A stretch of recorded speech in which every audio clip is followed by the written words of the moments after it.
ቀን መልአከ ሞት ወደ አንድ ሰው ቤት ይመጣና ሰላምታ ያቀርባል። እንደምን አደርክ ይለዋል። ፈጣሪ ይመስገን ማን ልበል ግባ ይላል። እኔ መልአከ ሞት እባላለሁ፣ ዛሬ ወደ አንተ ቤት የመጣሁት ልወስድህ ነው ይለዋል።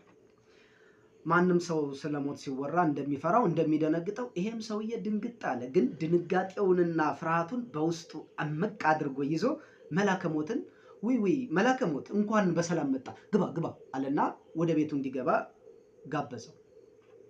ዛሬ የመጨረሻችን ከሆነና አንተም እኔን ልትወስደኝ ከመጣህ አይቀር ለምን የመጨረሻ ግብዣ ወይን አንገባበዝም ይለዋል ይሄ ሰውዬ። መልአከ ሞትም በሐሳቡ ተስማምቶ እሺ አለ። ሰውየው ታዲያ ተነሳና ወይን ለመቅዳት መልአከ ሞት የሚጠጣበት ዋንጫ ውስጥ የእንቅልፍ ኪኒን ይጨምርና ከወይኑ ጋር አብሮ ይሰጠዋል። መልአከ ሞትም ያለምንም ችግር ይሄንን ወይን ጭልጥ ማድረግ ይጀምራል። እየተጫወቱ እያለ መልአከ ሞት ወዲያውኑ እንቅልፍ ይወስደዋል። ይሄ ሰውዬ ታዲያ ቶሎ ብሎ መልአከ ሞት ይዞት የመጣውን የመዝገብ ወይም የሰዎች ስም ዝርዝር ማየት ይጀምራል። የእሱ ስም ታዲያ የመጀመሪያ 1 ቁጥር ላይ ተጽፏል። ይሄማ መሆን የለበትም አለና ወዲያውኑ ሙሉ ለሙሉ ከአንደኛ ቁጥር ላይ ሰርዞ ከመጨረሻ የራሱን ስም ይመዘግባል።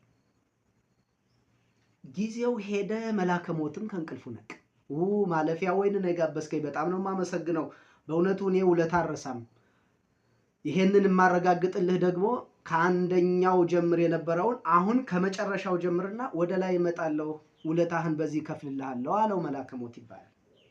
ይህም ሰውዬ ስሙን ሰርዞ ከታች ስለጻፈው አልቀረለትም። አንዳንዴ ከነገሮች ለመሸሽ የምናደርገው ብዙ ውጣ ውረድ ወደ ጣፈንታችን እያቀረበን ራሳችንም ወደ መጥፊያ ሊያቀርበን ይችላል ለማለት ያክል ነው።